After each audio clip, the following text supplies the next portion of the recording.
Merci, Honorable Président. Honorable Président, j'interviens par motion de procédure. À l'ordre du jour, il est aligné que nous devons parler du statut de l'ancien chef de l'État. Honorable Président, en son article 224 du règlement intérieur du Sénat, la demande de la levée de l'immunité parlementaire est adressée au Président du Sénat par la procédure générale près la Cour de cassation. Je vous épargne toute la lecture, Honorable Président. Honorable Président, je pense que nous sommes sans le savoir que l'ancien président a un autre statut. Oui, et la matière... S'il vous plaît, Honorable Sénatrice, vous venez de parler de l'article 224. Oui. Pour moi, il ne fallait pas nous épargner de la littérature. Vous permettez, Honorable Président, que je termine? La littérature dit justement que je peux continuer la lecture. Cet article 224 qui indique que lorsque nous sommes saisis sur une question de réquisitoire, nous avons un huis clos qui est décrété. Nous avons, et ça devait nous être lu, hein, parce que la rapporteure devait nous donner lecture de cet article, elle va le faire. Et si vous voulez, on peut le faire en amont.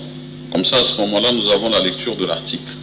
Et ça indique que justement, avant même d'entrer dans le sujet, parce que je crains que c'est ça que vous souhaitez faire, nous puissions être dans un certain format. Donc moi, je préfère que nous puissions rester respectueux de nos textes. Et donc, si vous avez lu tout l'article, vous allez comprendre que peut-être que vous avez certainement un avis à émettre, qu'il faudra l'émettre dans ce cadre-là. Honorable Président, je pense que je ne vais pas entrer dans le fond du débat. Oui. Seulement, j'interviens du fait que c'est un point qui a été aligné à l'ordre du jour. Tout à fait. Mon intervention consiste à dire que c'est un point que nous ne pouvons pas traiter au niveau du Sénat. C'est pour cela que j'ai commencé par lire l'article 224. Peut-être que je ne suis pas arrivé jusqu'à la fin. Mais qu'à cela ne tienne, Honorable Président, je voulais souligner, selon moi, que ce réquisitoire de l'ancien chef de l'État ne doit pas être traité au niveau du Sénat, plutôt au niveau du Congrès. Je dis et je vous remercie, Honorable Président. Pour le reste, comme vous avez dit, on va continuer dans le débat. Voilà. Vous pourrez intervenir au moment où nous aurons ce débat. Réquisitoire de l'auditeur général près la haute cour militaire tendant à obtenir la levée des poursuites du sénateur Joseph Kabila Kabange. À l'honorable président du Sénat à Kinshasa, Lingwala. Honorable président, comme vous le savez, depuis près de 30 ans, notre pays, la République démocratique du Congo, est sur son territoire le théâtre de violents affrontements opposant d'une part les groupes armés nationaux et ou étrangers entre eux et d'autre part le gouvernement au mouvement rebelle, parmi lesquels le M23 dont la branche politique est l'Alliance Fleuve Congo, AFC en sigle. Généralement, ces affrontements se déroulent en violation flagrante des lois et coutumes de la guerre et sont accompagnés de très nombreux abus et atrocités contre les populations civiles.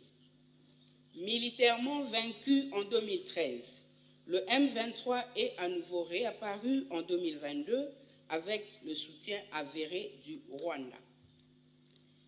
Des rapports dignes de foi d'observateurs et des témoignages des témoins oculaires indiquent que l'armée rwandaise fournit aux rebelles du M23 un appui direct en termes d'armement, de formation et de logistique. Au plan interne, un faisceau de preuves indique nettement que la coalition M23-AFC bénéficie également du soutien de M. Joseph Kabila Kabange, sénateur à vie. Fort de ce soutien, la coalition précitée sème morts, massacres et pillages dans les provinces du Nord Kivu et du Sud Kivu. Ne pas tirer toutes les conséquences en droit des comportements ostensiblement affichés par le sénateur à vie précité constituerait une violation flagrante de la Constitution qui stipule en son article 12 que tous les Congolais sont égaux devant la loi. Notre demande d'autorisation de poursuite est fondée sur les dispositions constitutionnelles et légales ci-après. Article 104, alinéa 7, 107, alinéa 2 et 153 de la Constitution de la République démocratique du Congo du 18 février 2006, telle que modifiée par la loi numéro 11/002 du 20 janvier 2011 portant révision de certains articles de la Constitution. Article 120B de la loi numéro 023/2002 du 18 novembre 2002 portant Code de justice militaire. Article loi numéro 18/021 du 26 juillet 2018 portant statut des anciens présidents de la République élus. Article 76 alinéa 1er de la loi organique numéro 13/010 du 19 février 2013 relative à la procédure devant la Cour de cassation. Et enfin, l'article 6 de l'ordonnance numéro 21/016 du 3 mai 2021 portant mesures d'application de l'état de siège sur une partie du territoire de la République démocratique du Congo. L'article 153 de la Constitution attribue à la Cour de cassation la compétence pénale pour les actes infractionnels commis par les membres de l'Assemblée nationale et du Sénat pendant l'exercice de leurs fonctions. Mais lorsqu'ils commettent des actes prévus et punis par le Code pénal militaire, ils relèvent de la compétence de la Haute Cour militaire en vertu de l'article 120B de la loi numéro 023/2002 du 18 novembre 2002 portant Code de justice militaire. Dans le cas du sénateur à vie Joseph Kabila Kabange, votre saisine tendant à obtenir l'autorisation d'engager à son encontre des poursuites pour des faits ci-dessous décrits se justifie non pas parce qu'il était président de la République, mais parce qu'il est sénateur. De l'exposé des faits. Militairement vaincu en décembre 2013 et cantonné en Ouganda, le M23 s'est mis à se réorganiser et à recruter au cours de la période allant de 2017 à 2021.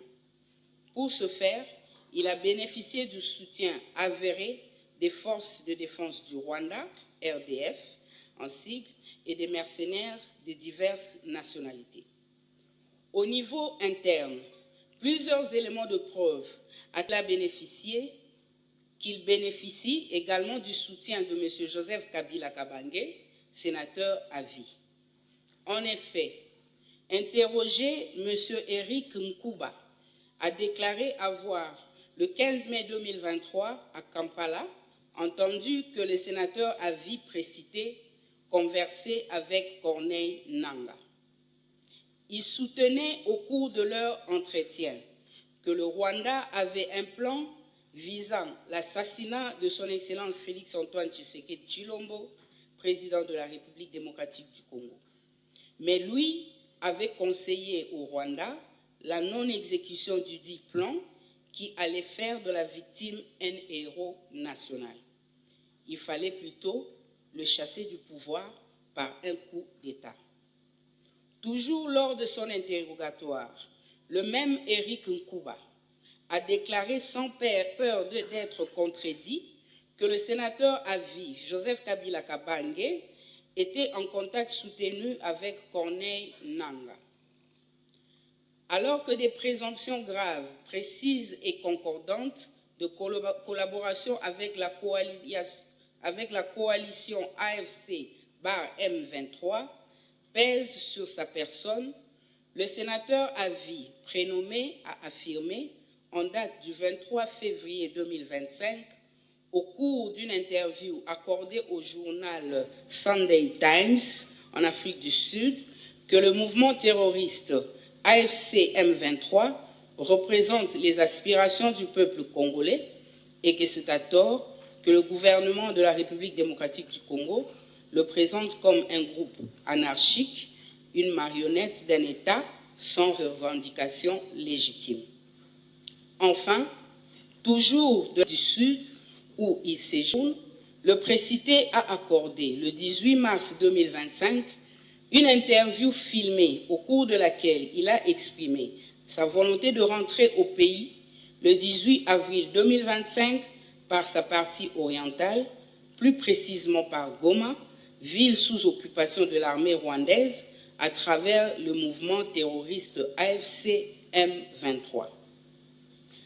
Sa présence dans la ville sus-indiquée est confirmée par plusieurs médias internationaux crédibles, notamment RFI, TV5 Monde, AP News, Reuters, African News, The East African, par les tweets de ses proches collaborateurs, ainsi que par M. Serge Tchibens, secrétaire national du Parti du Peuple pour la Reconstruction et le Développement PPRD en sigle, au cours d'une interview accordée à TV5 Monde.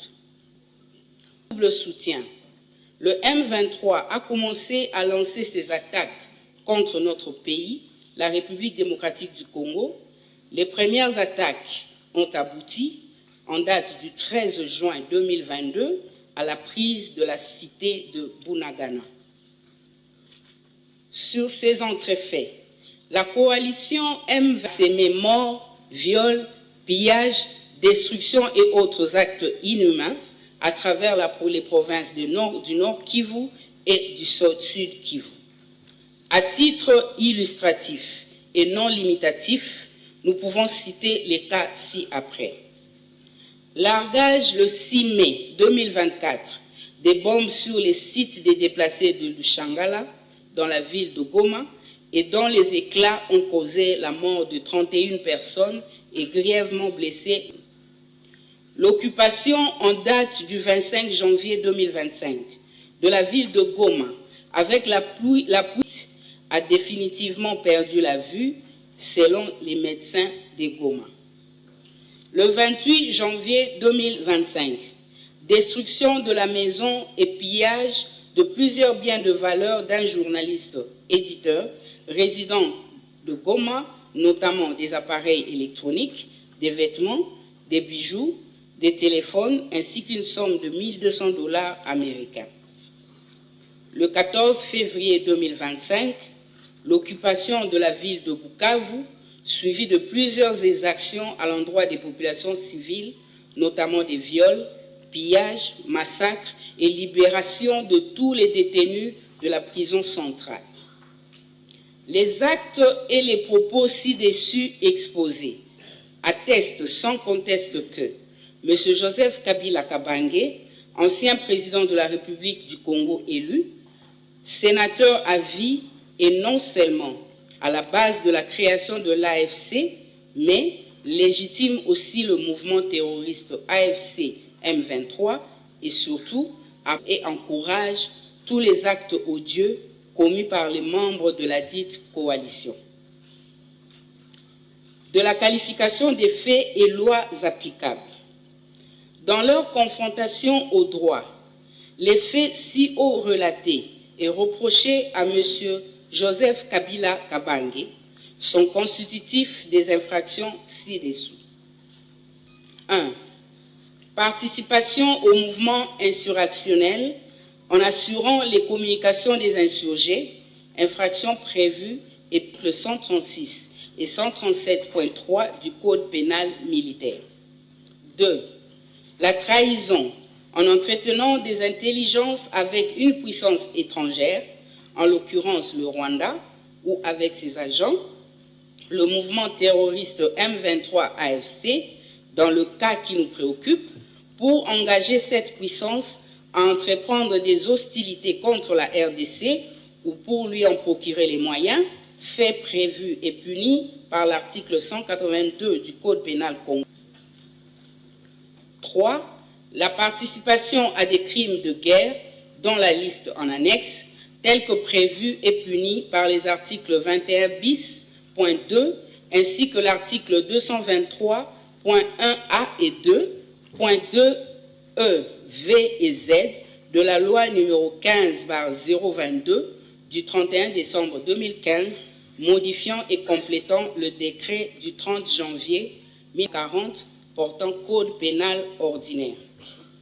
Après la cessation de ses fonctions de président de la République élu, M. Joseph Kabila Kabange est régi 18/021 du 26 juillet 2018 portant statut des anciens présidents de la République élus, qui stipule en son article 5 que ne peut, en cours de session, être poursuivi ou arrêté, sauf en cas de flagrant délit, qu'avec l'autorisation de l'Assemblée nationale ou du Sénat selon le cas. Fait à Kinshasa le 30 avril 2025, l'auditeur général près la Haute-Koulia, Bakoumi Lucien René, lieutenant général.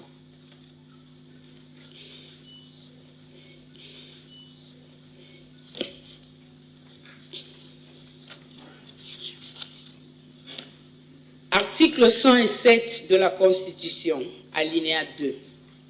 Aucun parlementaire ne peut en cours de session être poursuivi ou arrêté, sauf en cas de flagrant délit, qu'avec l'autorisation de l'Assemblée nationale ou du Sénat selon le cas. Article du règlement intérieur. Article 11. L'Assemblée plénière est compétente pour délibérer sur toutes les matières relevant des pouvoirs et des attributions, notamment, point 24, autoriser les poursuites judiciaires contre les sénateurs, point 25, lever les immunités parlementaires des sénateurs.